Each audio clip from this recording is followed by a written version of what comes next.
Hey, everybody. You're going to want to listen all the way through this episode because we are talking about a fest from back in our favorite decade that is as important now as it was then. You're also going to find out what sitcom, which normally makes people laugh and have a good time, makes me cry. So enjoy the show, everyone.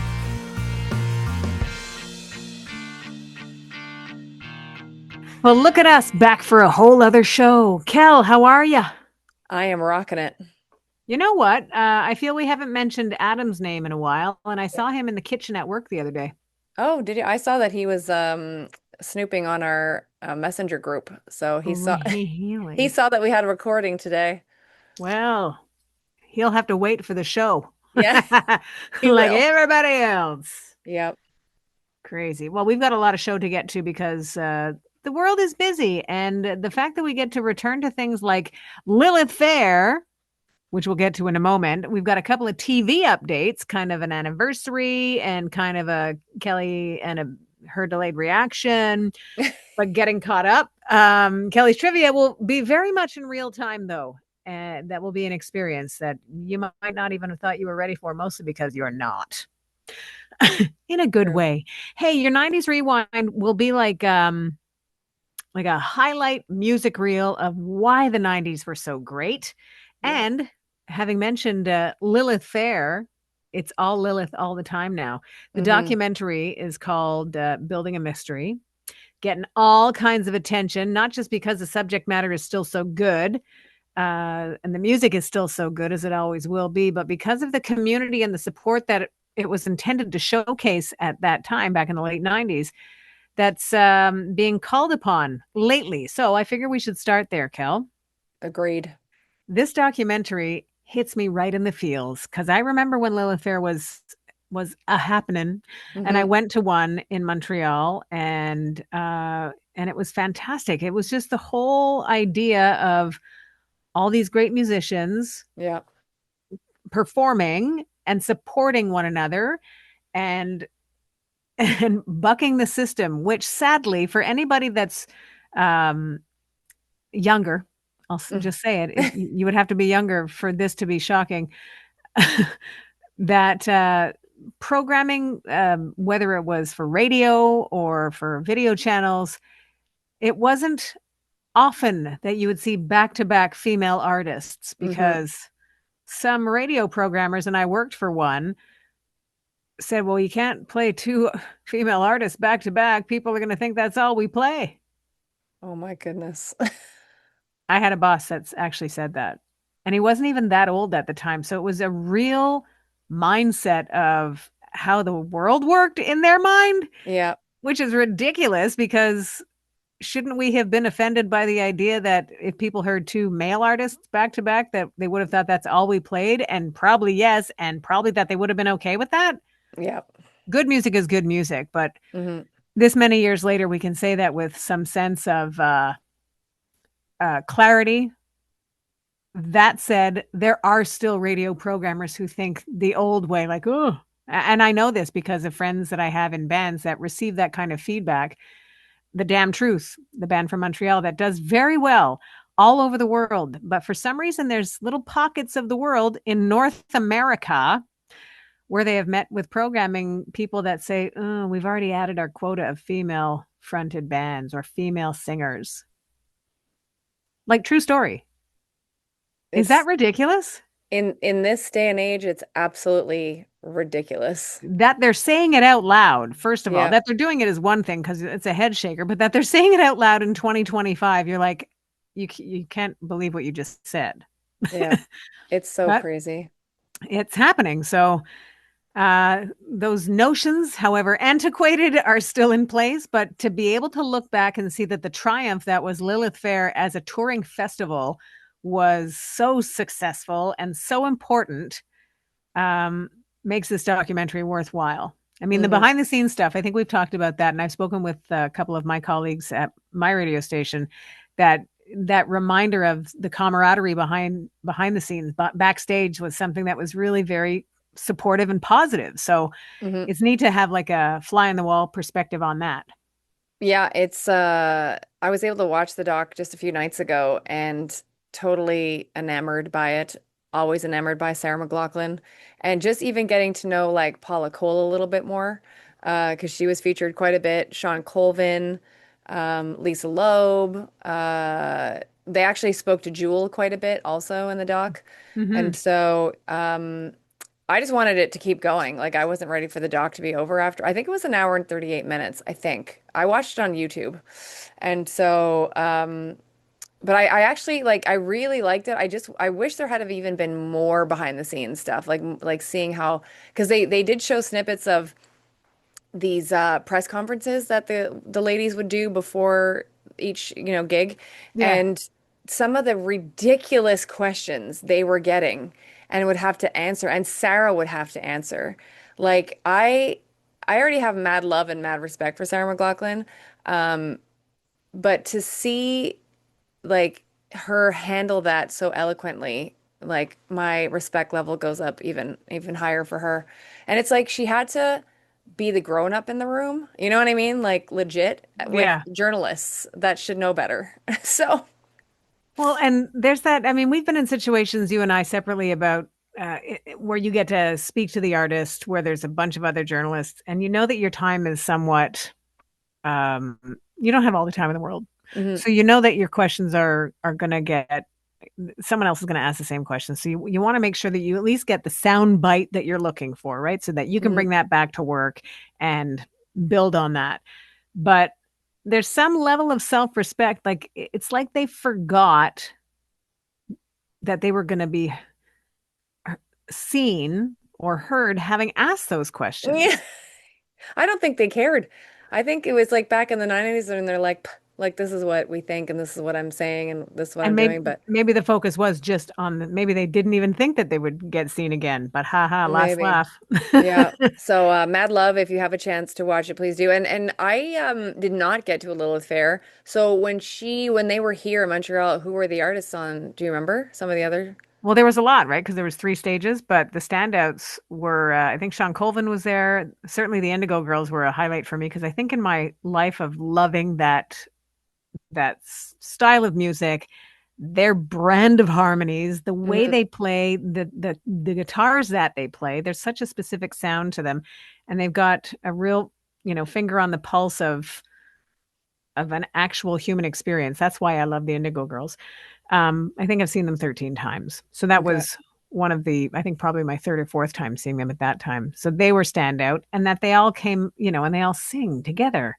Mm, It's crazy. Now, to put the now angle on it, the way that they're showcasing the documentary in different cities, like it premiered at TIFF, the hmm Toronto International Film Festival, and there was a panel, and Sarah McLachlan was there, Dan Levy was there, hmm Paula Cole was there, and I think mm, Jewel was there too. My friend of mine got to see it in Toronto.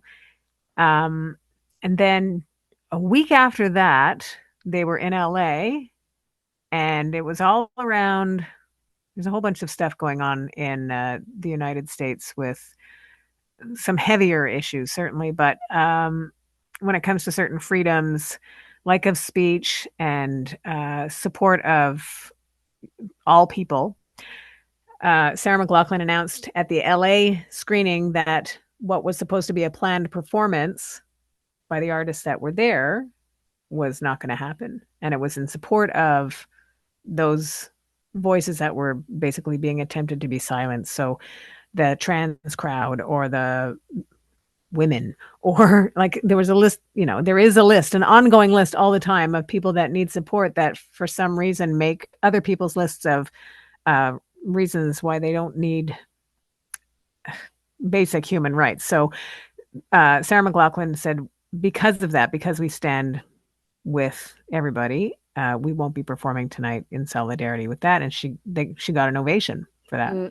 So people get it, like I think we're confronted by a lot of different news stories and news angles about how the world is actually working, but there are some people that are making um, taking steps and taking stands to stand for people who wouldn't otherwise have a voice. So kudos to Sarah McLachlan and this documentary for doing that still. Yeah, and I would mention also the Indigo Girls are featured heavily. in this doc also. And I should say that from the other women that were there, they mention what an amazing force the Indigo Girls were in Yeah. making everybody feel comfortable and at home and to kind of let their guards down, which I thought was interesting. Their documentary is worth watching too. That was released last summer, and that's just like, gosh, it's such a part of my growing up. Like Mm, I was not a child or anything, but I was like 20 when I first was introduced to the Indigo Girls, and it's such a ride. Like they're just so talented, and it's not exclusive. There's a real welcoming because the subject matter is universal. mm. Have you You know, interviewed them, Sharon? I have That's great. very early in my career, so I was very excited to do it, and I remember feeling like you're talking too fast, in my mind. But I was in a small room with them, and I was able to make them laugh, which for me in an interview situation, if you can get the artist, if they say your name, Hmm. which might boil down to them just having written it down, kindly to drop it in the conversation with you if you're on the phone with them, or if I can make someone laugh, I think I've did what I intended to do. Hmm. But at the time, um, uh, Amy Ray said, "Wow, you really remind me of Rosie O'Donnell." I said, "Oh, I'll take that. Thank you." That's fancy. Yeah, but they were very, very cool about it, and Where are they from? they're from Athens, Georgia. So they Oh, were okay. coming up around the same time or a few years after of REM, and certainly many years later from the B-52s who all hailed from that area of Georgia. Cool. And one of the Indigo Girls' earlier fan favorites called Kid Fears, which if you're unfamiliar with it, go and listen to it because it's one of those you need to hear it at some point in your life. Um, the harmony vocal on it provided by Michael Stipe. Nice. Yeah, It seems like yeah, everybody wants to be friends with the Indigo Girls. yeah, I Yeah. do. Yeah. I'm trying to find a way to say, hey, remember our conversation from almost 30 years ago? It was great, eh? Yeah, Yeah. Good times. yeah. Watch the doc. Watch the doc, enjoy the doc. Yeah. Um, And get Sarah's new album, Better Broken. It's out now. yeah, I'm headfirst into that because her tour continues and she'll be in Montreal in just about 5 weeks, and I will be watching that live. You should be friends with Sarah McLachlan also. I'll try and get that done. I'd like to be buds with her. I think it'd be cool. She See what surfs happens. now. Do you know that she's a surfer? Yes, That's amazing. that's surfing's no easy feat. No, and she's like, she's all in. Yep, she's all in. Surfing's no easy 2 feet either, by Yeah, the way. exactly. Sharon's Just here all week, saying. folks. Yeah. Yeah, tip your waitress. Before we get back into your regular scheduled programming, I mean, talking about TV, we'll do some trivia. You ready to dish it out, Cal? Bing bong. Yeah. Bing bong. I did want to mention just prior to question number one that we really appreciate anyone who is liking and subscribing to the podcast 90s Now, whether that's, on podcast platforms like Apple and Spotify, or the same situation on YouTube, liking Yes. and following us. We really appreciate that. And I know that we're going to talk probably more next week after we've had a week of Mariah Carey album. So Oh that'll yeah. be fun. So like and surprise. We also like and subscribe, I should say. We also like five I'm like, stars. I'm Yeah. like, surprise. What surprise? Yes, 5 stars. Hobbies, toys, and games, Sharon, or art and literature?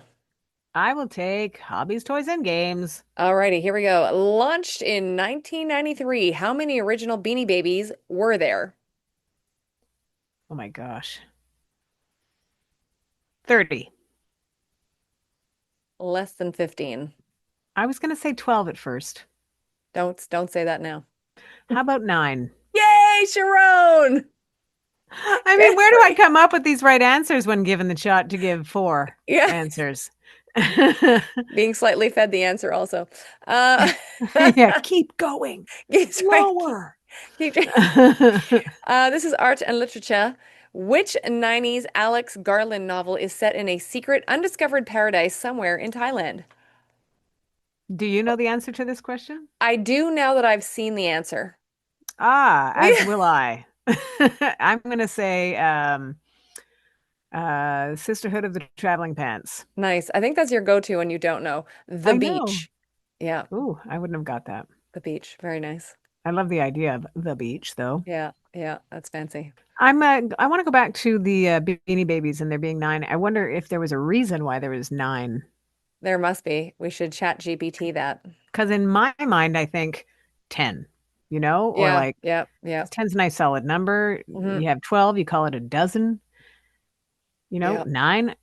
Why nine? yeah, According to the internet and its AI companion, yeah. there are nine original Beanie Babies because the collection was launched with a specific number of toys as an affordable, portable alternative to larger tie plush lines. So the first nine Yeah, were Chocolate, Splash, Squealer, Pinchers, Flash, Legs, Brownie, which was later called Cubby, yeah. Patty, and Spot. I like Splash. That's a cool name. Patty? How does That's Patty fair. get in there? I don't know. Patty? Was it a St. Patrick's Day thing? Ooh, maybe. Maybe. I Back don't to you, have Sharon. time. I don't have time to ask the internet that question. Yep. Um, Bueno, Sharon. sí, que Londra. Yep. Okay, so back to TV and Cameron Bure. I Hmm. don't know why I'm stammering on that word, but on her name rather, Candace Cameron Bure. Looking back on what is now 38 years since Full House had its premiere on TV, which is we're in that season, right? The Hmm. September season where new shows would have launched. Yep, yep, yep. And she shared a bunch of pictures on Instagram from that time. And neat to think that she's now 49 years old. Hmm. So 11 years old, right? Starting on the show that ran from 1987 to 1995. So Yep. basically, 8 years on a hit show. It's her childhood. We watched her pretty much grow up in real time. Hmm. Hmm. And that's what she gets with these photos that she shared that I guess a lot of them have been unearthed, never before seen photos. Um, but kind of cool for her to have that as a kind of like a living photo album. What's crazy is that the reboot has already been several years ago. I think it was Yeah. 2016 to 2020. So that's already been over for a long time. And then Bob Saget, it's already been, or it will, I think he died, it was in October, because it'll be 3 years soon, I think, because I believe he died in 2022. Wow. Or was it December? I think it was December. Let's No, see I'm what the lying because I think didn't he die that like 2 weeks? January, That's it. He died 2 weeks or something before Betty White, right? right? Yeah. So it's already been 3 years. It's coming in on four that Bob Saget's gone, which is crazy to me. I think one of the best parts about Bob Saget and his career as a comedian, outside of the sweater wearing father figure from Full Hmm. House, was that his comedy was pretty dark, Yep. Pretty very raunch. very raunch compared, certainly raunch period, not just compared to the good guy father on Full House. But I Yep. guess enough. Imagine you get, you have success as a comedian, and then you get even more success as a television star, as a real nice guy, nerdy Hmm. father type, and then you go back and you take your celebrity, and hopefully that will generate some ticket sales for Hmm. your comedy shows of people that are traumatized by Yeah. by what they were expecting would have should have been nice jokes and weren't more naughty. I remember when I found out that because like, he couldn't have been more of a puppy dog on that show. You know what I mean? Like he Hmm. really, if we even just give him props for that, like he really got the role. Like he knew what he was doing and he Yeah. managed it. Because I always thought he was that guy. And I'm sure Yep. he is that guy on many levels. But then when I saw the comedy that emits from his mouth, I was like, what is happening? And my head was like swiveled on the wrong way. So yeah, it was and it's funny too because like I just had this example of this recently. There's an actress that I really enjoy on my soap opera, and like on the soap opera she can be like very direct and like she's like this mogul and all that. And then in real life she's like hippie granola shake, super happy, funny, like the sweetest person on the planet apparently. And it's so funny because when you see her on screen, Like she can be so like, like mogul and like obviously cutthroat because it's a drama. And it was just funny because I literally heard this interview today where they're like, who is the least like their character? And they're like, this girl. And I was Oh, like, wow. yeah. So, I was looking at the timing of Full House starting in 1987. That same year, Three Men and a Baby mm, was in theaters. yeah. So we know how long it takes to make a movie. Well, we don't know actually how long it takes to make a movie, Hmm. but we know that it takes a good amount of time. So I thought conceptually it was interesting that there's, I mean, veiled similarity in that there's three guys raising children in Full House and Hmm. three men raising this baby in the movie. But the further I scrolled, I was reminded who directed the Three Men and a Baby. Do you know who that was? I did know. Leonard Nimoy, Mr. Spock. Crazy. Isn't that nuts? That is nuts. Yeah. Anyways, that's just a bonus fun fact Yeah. for your 90s now. There was something else TV wise we wanted to talk about, and that was Mm, that Kelly has finally watched the end of The Conners. I know. I'm like 4 months behind, I think. But Now, was that because you didn't have time or was it because you didn't want it to end? Or both? it's funny. I actually did that topic recently on my radio show. Like, what show did you not watch the last episode or whatever because you didn't want it to end? And there was lots of people weighing in on that. And so, I still haven't watched like the end of the original Criminal Minds because I can't do it because I'm so sad about it. Are we Um, talking from like, like what, 4 or 5 years ago now? Yeah, it's still on my wow. PVR.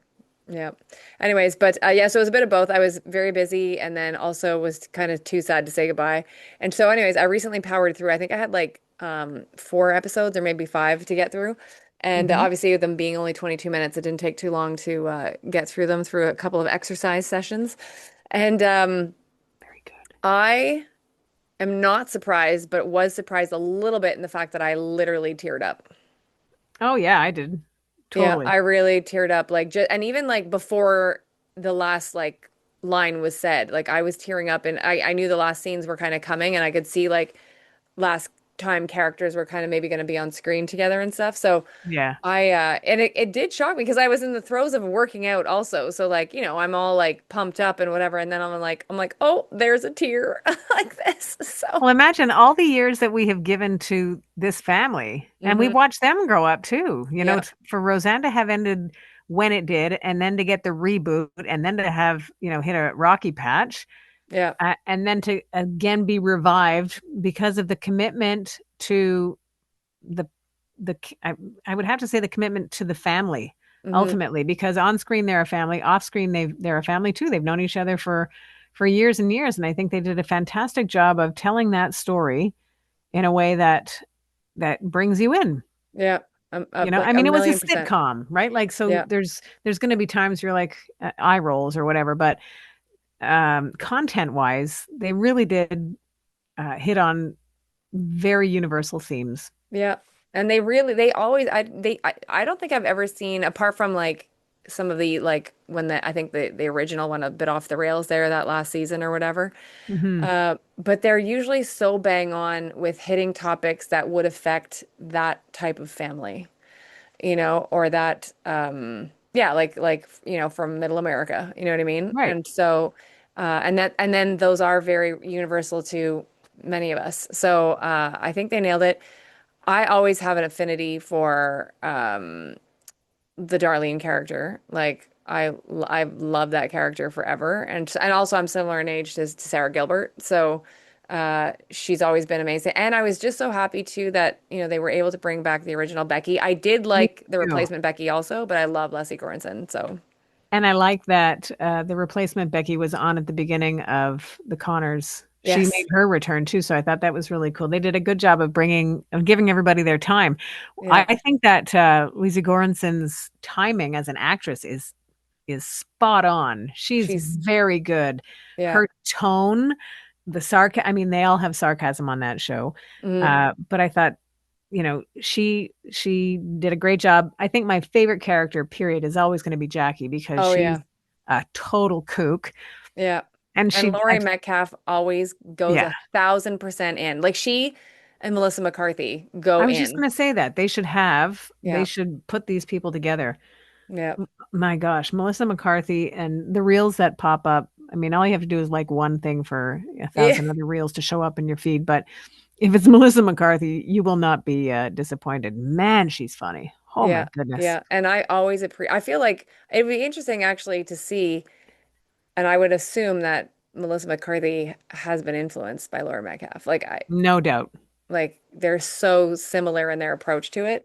And Lori just, and I've seen Lori do serious roles, so then to see Oh her yeah. come back and just like she gets Jackie. She knows what she needs to be that character, and she just like she never phones it in, and you always believe she's that crazy.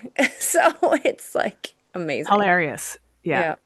Yeah. Um, I like the idea that the whole I love it when television shows pay attention to the details. So for Laurie Metcalf as the mother of Sheldon on The Big Bang Theory, Mm, for her daughter to be the mother of Sheldon as a younger boy in Young Sheldon, mm, I love that yeah. because they look alike, obviously. Yeah.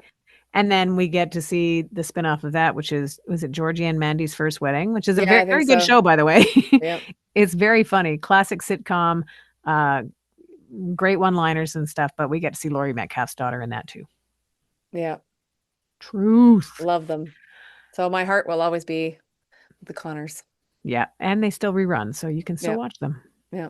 Hey, shout out and power to Flava Flav for getting back on track with his sobriety. It was reported back in the fall, back in April, I think, Mm, that he had a bit of a stumble, but he says that right now it's going very well. And his advice is KIM, keep it moving. I love that. He says, if you take a fall, don't lay there and stay stuck. You got to get up off of that fall and keep it moving. Yeah. He's the man. Boy. Yeah. I don't think he was quoted. I love I'm when it sure was, he said that, but I I'm don't sure he think they did. quoted that. I love when remember when New Kids on the Block had that lip syncing controversy back like in 1990? Yeah. They went on Arsenio Hall, and like Arsenio vouched for them that they were singing live and all that stuff. But they also appeared on the American Music Awards. Hmm. Actually, sorry, that would have been 91. 1990 they were on. Then 91 they came back to be fierce because that was during the controversy. Anyways, they brought Flava Flav out. Do you remember that performance? And Jennifer Lopez was one of New Kids dancers. Oh, wow. So if you go, you can find it on YouTube, and it's actually a really good performance. Like it's really good. And they're all wearing blue jeans with black bomber jackets, and then Flava Flav comes out with his hat, of course, like usual, and all that. And Donnie was like, it was mainly they rapping. Like he had written this whole rap about this controversy of the lip syncing, and it was a really good performance. So I always think of Flava Flav and Donnie Wahlberg hanging out on stage together. Well, I love that you give us homework to do, Kel, because it's always good, whether it's a song selection to keep an eye or ear out for, or whether it's something to look back on like this. I will go find that. I love Yeah, that and you stuff. will immediately spot Jennifer Lopez, even though you don't see her face really, because like they're kind of in shadow a bit, the backup dancers, but Yep. you will pick her out. So Is yeah, it because of her? her 1990s ponytail. Yeah, Got it. yeah, That's yeah, it. Just a ponytail. Got yeah. it. How about a 90s rewind? You ready Let's for that? let's do it. Let's do it by going back to 1991. And usually I like to give like a handful of songs, right? Like five. I couldn't Hmm. stop. So there's a little more than five. But how do you not mention Color Me Bad's I Adore Mi Amor? Great Bring song. that to your farmers, Kel. Yeah, See what they think about that. They'll say no. yeah. No No. gracias. Yeah. Speaking of Wahlberg's, Marky Mark and his Funky Bunch were doing pretty well with good vibrations Mm, and an ab regime.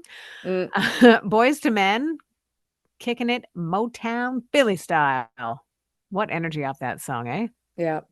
That was their break. Shooting It's East crazy what a Coast year twang. 1991 was, right? Like, Yeah, that's what I mean. Like this is just a boom, boom, checking off the list. yeah, CNC Music Factory and things that make you go, hmm. such a great one.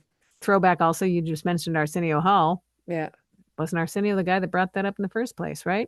I think so. Um, and speaking of C&C, Robert Clavillis and David Cole were pretty busy back then. They also produced Mariah's second album. I think our friend Mike Shar knows this information, but for Yeah. everybody else who does not, the title track to that second album was on high repeat, meaning if you had the cassette single in your Walkman and you had that little button on the side that just played it the next side, Yeah. it would just play over and over again. It Yeah. was Emotions from Yeah. Mariah, who's Yeah. on fire. Also, the song Something to Talk About from Bonnie Raitt, Oh, because she at the time was something to talk about. yeah. Um, this would have been a huge song from her 11th album, which went on to win 4 Grammys. The 11th album obviously followed her 10th just because that's the way numbers work. But that 10th album won 3 Grammys. So Nice. she was an introduction to a lot of people who didn't know that she had 20 years in the business prior to this Mm, big breakthrough, right? So good yeah. on her. Yeah. REM were in the I guess the unplugged phase of their career, which I love to point out that for Automatic for the People, that excellent album, being in contrast to, the grunge scene of the of 91, Shiny Happy People was Mm, something we could really get behind. And with a tour underway, rocking his way across Canada with a couple of shows in the US into October, which starts sooner than we think, by the way, October. hmm Brian Adams, and everything I do it for you. That wraps up your 90s rewind. I just remember that song being played so much that it became so much to hear it all the time. It was a great wedding song that summer, too. Yeah. Yeah. Everything I Yeah. do. Anyways, that is that. Um, doesn't he have is it a new album or a tour he's got going on? Isn't there something with That's Brian? what I just said. He's got a Yeah, tour underway. that's right. Crazy. Where were you? I 10 was seconds ago. focusing on the next thing I need to tell you, which is Mariah Carey has announced, so hit up her social media. Well, the new album, by the time you get this show, the new album would have dropped like today. Like it's So hot. yeah, like it's hot. So enjoy, here for it all. She has a new single out with Anderson .Paak. The video drops today also. If you're listening to the audio version, the video version, it'll already have been out like 2 days. But check that out. Then, and also if you are a Mariah Carey fan, if you're a part of the Lamely, she's doing a bunch of shows, like interviews with like she's on Watch What Happened Live. She's on, I think by the time we've like again you get the show, she will have already done Good Morning America. Like she's doing live with Kelly and Mark. Like the list is so go find that because for sure they'll put that up on YouTube after the interviews aired anyways. And then please go and listen to a new song from Kalani. If you love 90s R&B, this is reminiscent of it with a 2025 flair. It's called Folded. So Ooh. Kalani, Folded. And if you're feeling adventurous, put in YouTube Kalani Brandy Folded. Brandy did a little version of this song, and Kalani lost her marbles. Like she was like, I Oh, can't wow. believe my queen would sing my song and like lost her marbles. And then Kalani also, just because I have to bring it back to Janet, recently met Janet at Janet's like last weekend of shows in Vegas. Oh, fun. And she was all full of flowers for Miss Jackson, which is cool. So You know what? I don't think we've talked about Janet in a while, at least a week. yeah. We haven't talked about her yet on this show, so way to sneak her in, Cal. I love to do it. And also, we're heading into what we're going to call on the Kelly Alexander show, a Velvet October, Oh, wow. because yeah, Sounds like you have to pay for a show like yeah, that. because it's the 7th of October will be the 20th anniversary of the Velvet Rope release. So Wow. we're hoping to commemorate that a little bit, specifically with a big interview that's coming out on the 3rd of October from Kelly Alexander Show, so you'll find it on our YouTube channel, with Rex Salas, who was the musical director for Janet during the Velvet Rope, and he's ridiculously talented. So it was so fun to hear all the behind the scenes stories of being on that tour and what it was like to film the HBO special, by the way, which was filmed, I think, the 10th of October in 1998. So it's So really you're cool. saying you've chatted with him and that'll be a part of the Y- Kelly Alexander show? Yeah, as of the 3rd of October. At any time did you in your chat with him say, "You're ridiculous"? I probably did. Yeah, Okay, good. I look forward to that. yeah, yeah. So there we have it. That's enough out of me. Yeah. Well, then that's enough out of both of us. Thank you Yeah. very much, everybody, for finding us wherever it is that you do. We appreciate it and for passing on the good word to everybody else. And as Kelly mentioned at the beginning of the show, we do love to be rated, especially with 5 stars. Yeah.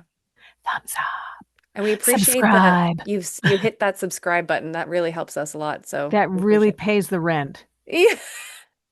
That's why Sharon and I live in the basement. That's they won't let me out of here. Yeah, Do exactly. another show. Yeah. Thank you very much for listening to 90s Now, still happening.